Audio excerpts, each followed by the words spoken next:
Thank you so much. I know that we did get started late, but I have the unenviable position of being between you and your lunch. But I was assured earlier that this crowd has an appetite for knowledge. So it made me feel a little bit better, and thank you to my learned friend David Lepofsky, who I met with earlier over coffee, and said, I can't do this in 12 minutes or 15 minutes. And he said, well, remember what Johnny Laskin always said, forget about the introduction and just cut right to the quick, right to the main message. And so I quickly wrote some notes, and that's exactly what I'm going to do.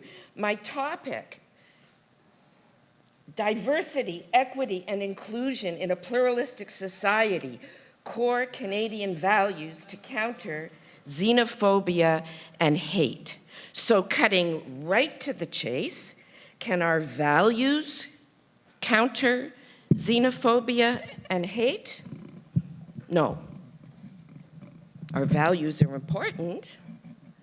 Our values are the foundation, but by themselves, no. My message, when I cut right down to the very end of it, is that it's action, it's the implementation of those laws, those values that are supposed to embed our values, that is the key. And that's where we mess up very often. I've said that there's really three main things. Usually everybody passes the buck. You know, somebody will say, oh, you know, it's all education, or someone else will say, no, no, no, it's all the law, and someone else will say, no, it's all the different groups that compete with each other. And I say it's all of those. So what can actually counter xenophobia and hate, and as you here are all very aware that this year when the data came out, the statistics are there, the almost unprecedented rise in hate crime, hatred expressed against identifiable groups is there. So it's laws and our charter and all those other things that we have, our Constitution, education, and collective action. In a manual I once wrote called Taking Action Against Hate, the subtitle was Protection, Prevention, and Partnerships. And protection means the protection of the law. The laws and the policies aren't exactly worth the paper they're written on unless people actually know about them. And the laws and the policies, when I have to say policies because I think of institutions and systems and boards and so on, they actually have to outline as well to whom do you go to report? So how do people even get the protection of the law if they don't have access, if they don't know in an institution, in a school, in a police service or anywhere else, to whom do I report any of these violations, and can I actually count on anyone doing anything about them and implementing those laws and policies? So protection. Prevention, and we've heard this mentioned before in terms of education for citizenship, is education in all of its forms and at every single level of the system. How do we inculcate what we have come to call Canadian values? We start right at the early childhood education. In fact, I'm old enough, they call me a pioneer. It was right in this institution that I developed in the early childhood education department as an educational psychologist, the first course in Canada in the late 70s on multicultural anti-racist teacher education, and why it was so fundamental, not just to talk about learning theory and child development and all the rest, but what did that really mean in practice?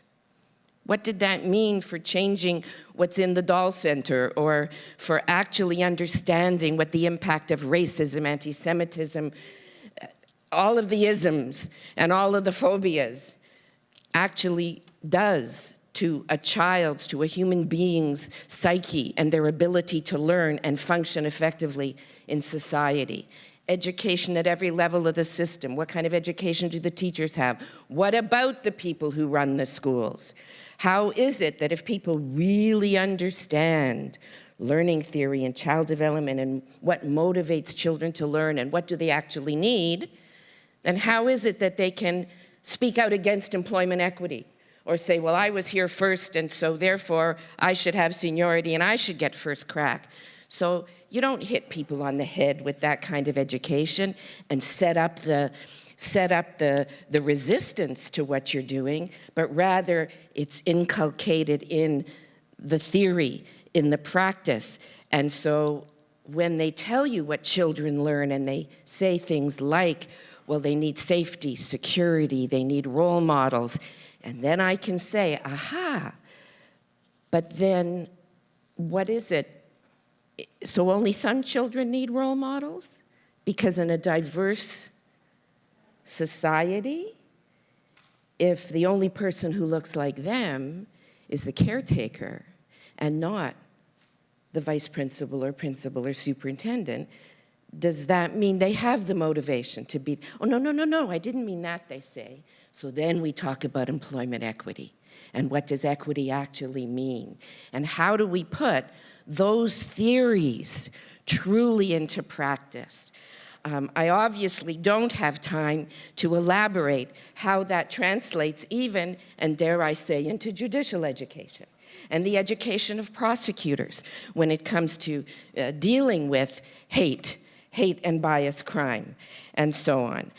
These are things that it has to come from within, and from the very theories the triers of fact have even learned, and I'm saying this because I was at one point principal advisor to the Western Judicial Education Center that developed a lot of this work in gender issues and in ethnic and ethno-cultural and ethno-racial equity.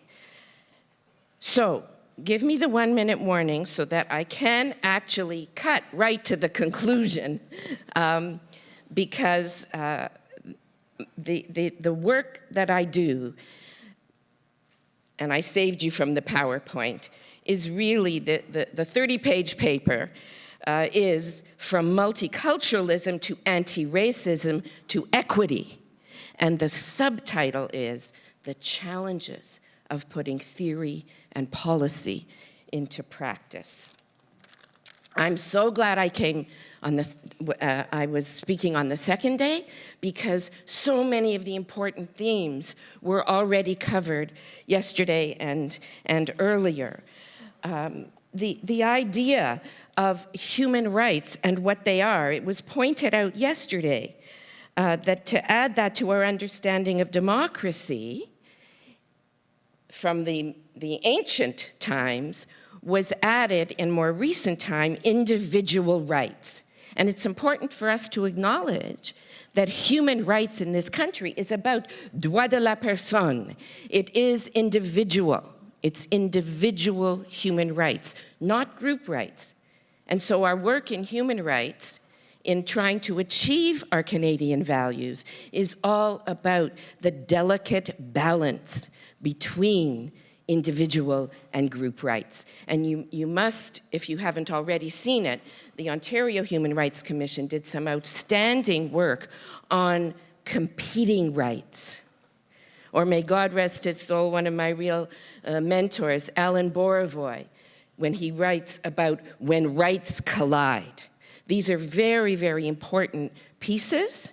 And with all of our employment equity and all of our policies, I anticipated way, way back, and it hasn't quite happened yet with all of the equity laws in the federal system. I'm imagining that language rights and Aboriginal rights at some point are going to have to be dealt with at the Supreme Court. Why? Because, and I'm getting a little bit too deep, but here's the example of theory and policy and how you put it into practice.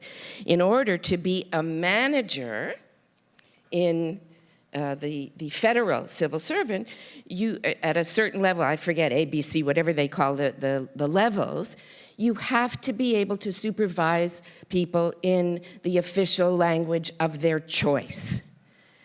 So at what point does that collide when outstanding people are going to be denied promotion as an Aboriginal person, as a person of color, because they cannot supervise a person in the language of their choice. So we have to look at how do they rectify that, and employment equity also means they have to build in, make the playing field equal and provide, not to promote people who don't have the skills that they need, but ensure that in equity you provide them with the skills that they need. And obviously, that's where the huge difference between equality and equity comes in.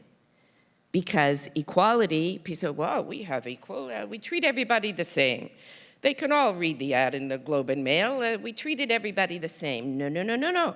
If some people don't have access to that, then it's not. The idea is the outcome. So you want to really advertise in an equitable way, you need to also advertise in other places. So it's that kind of awareness and awakening of how the actual policies suggest and actually should dictate how the practices have to be done.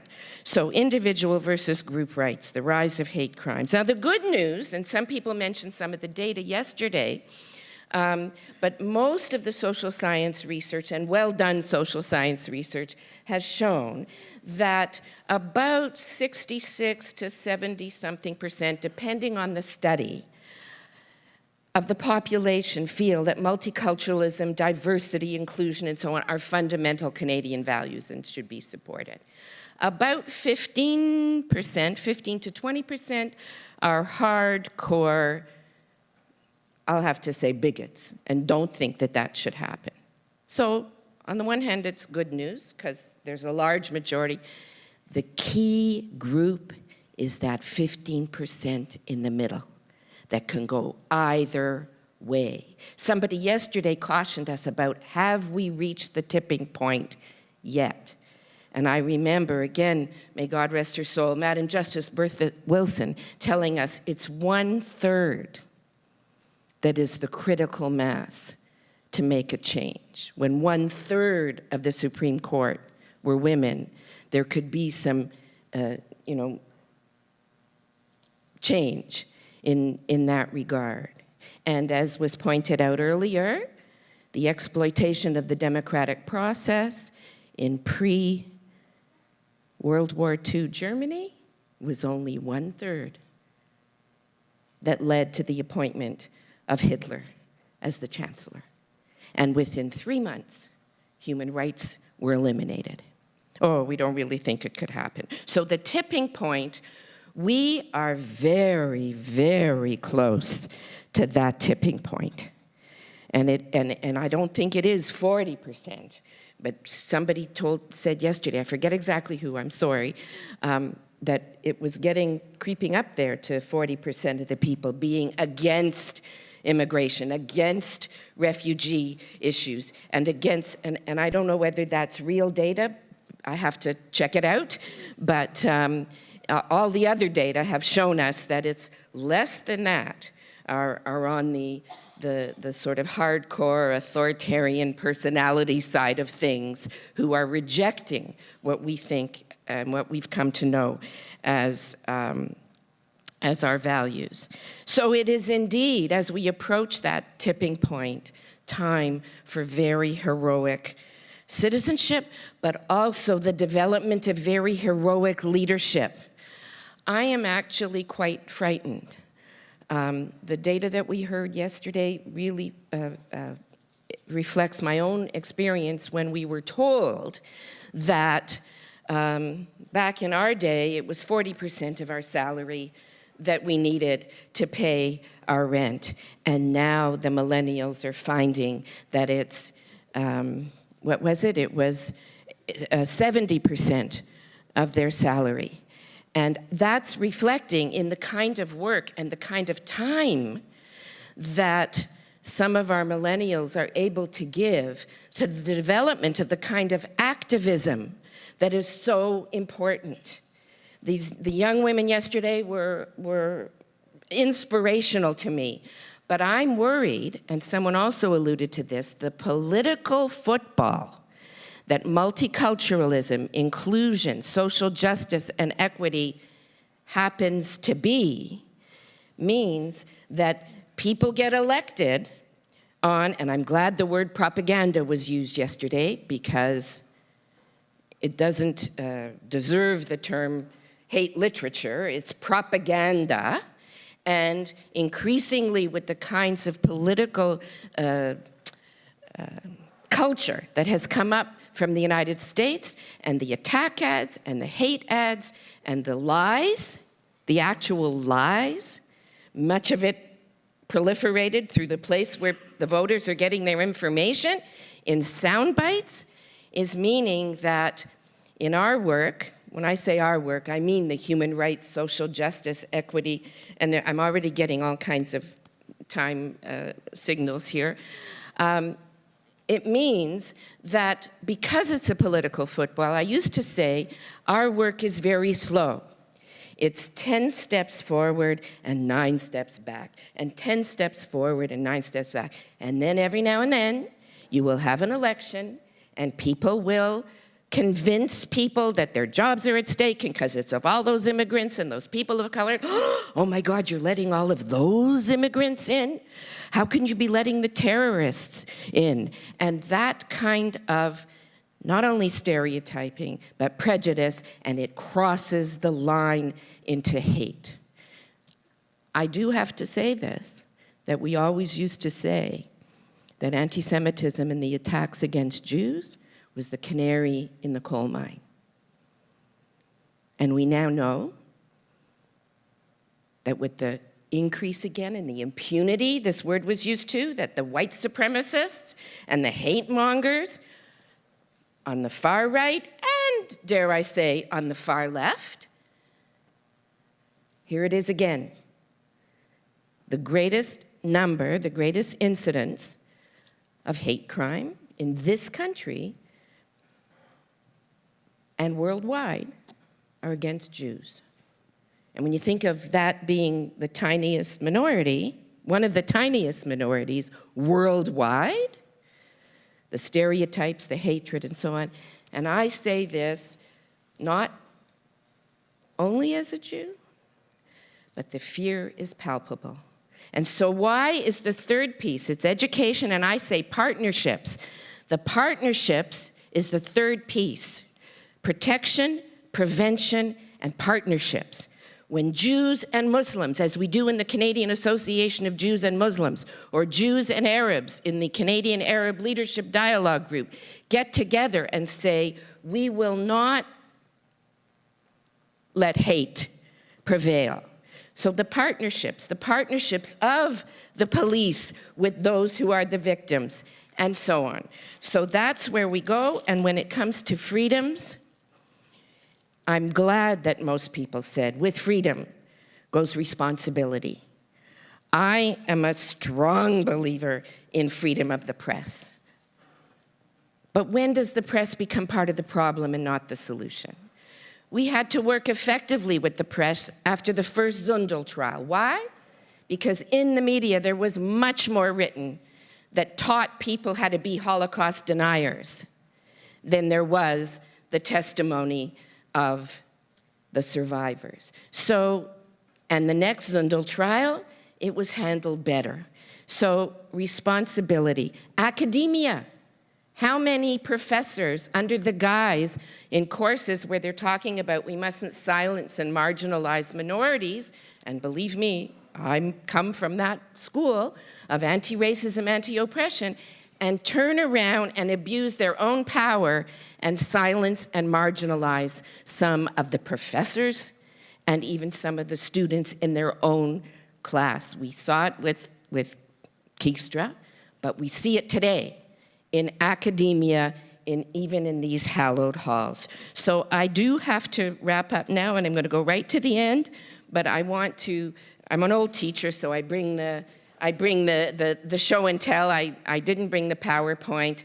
I was privileged to be the senior policy advisor to develop the equity and inclusive education strategy in the province of Ontario. The bureaucrats said, oh, it's going to take 4 years to bring that back. Why? Because it wasn't 10 steps forward and 9 back. It was 20 steps back when much of this was eliminated from the system and the employment equity legislation was disbanded. And I don't care who gets promised a buck of beer, we're in that situation again now. So it saddened me when I was told this was going to be a historical document and wasn't going to be updated. It's all here. Did I have to fight a little bit with the lawyers who didn't want to use certain words? Yes, but then I went into my education mode, because that takes longer. And then they put the language in so that on the ground, the teachers and the principals could use the language as leverage to interpret the policy and take action. Same thing, I was privileged to chair the Hate Crimes Community Working Group from the Attorney General and the Minister of Safety and Corrections. It's all in here, all the recommendations. And then, by the way, people without the institutional memory. So I asked all the committee members to bring in all the reports that had already been done, and they were piled this high from the NGOs and from academics. They didn't have to start over. They needed to speak to the people who had the institutional memory and who could build on what was already there. And one last thing, this pamphlet is as true now as it ever was. Is your child a target? And that doesn't mean as a victim. That means what are the characteristics of the population? In my case, as an educator, it was students, but any population that can be drawn in by the hate propaganda. Goebbels taught us how to do it. And you also told me the demographics of the people who do turn to hate and to racism. So I promised you when I got that warning, I was going to give you my last paragraph of the paper. First, I'm going to quote from Peter Barrow when he read the paper, and he got excited, and he said, after reading your paper, what we need to stress is that, quotes, fundamentally the policy of multiculturalism and all the other isms, by the way, it was created 1971. It was called out by Pierre Elliott Trudeau on the floor of the House, the policy of multiculturalism. And anybody who rejects it probably hasn't read it and doesn't understand what it's actually done, but has succumbed to some of the anti-rhetoric. And then in '82, it was put into the charter, and in '88, it was enshrined in law. And so fundamentally, as Peter says, the policy of multiculturalism is not justified by, nor does the moral authority for that policy reside in its entrenchment in the charter. It is not just because it is in the charter. It is in the charter because it is just. And in conclusion, the very essence of the Canadian multiculturalism policy is the commitment to removing the many barriers to equality so that ultimately all groups within Canada have equal access, equal opportunity, and equal rights, thereby becoming fully Canadian. This was the promise of the policy in 1971, and it was predicted that its implementation would lead to more loyal Canadians. I think it's ironic that the results of the Quebec referendum of 1995 prove this to be true. As we continue to struggle to define Canada and to achieve Canadian unity in diversity. But the BC referendum of 2002 truly showed the tyranny of the majority. You've heard that expression before, when it comes to Aboriginal and minority rights.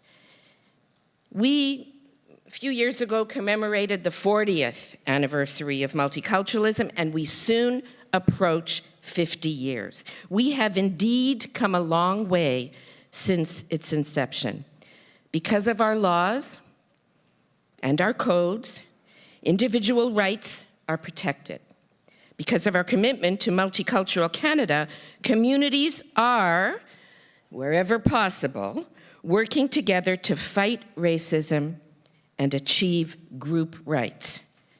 I am still hopeful, as are my colleagues, that we will achieve the goals of the multiculturalism policy and of our charter and all of those other policies and laws that we have because of our commitment to the values of human rights, democracy, equality, equity, and social justice, as well as justice itself. The factors that will continue to inform our shared vision of what it means to be Canadian. Thank you.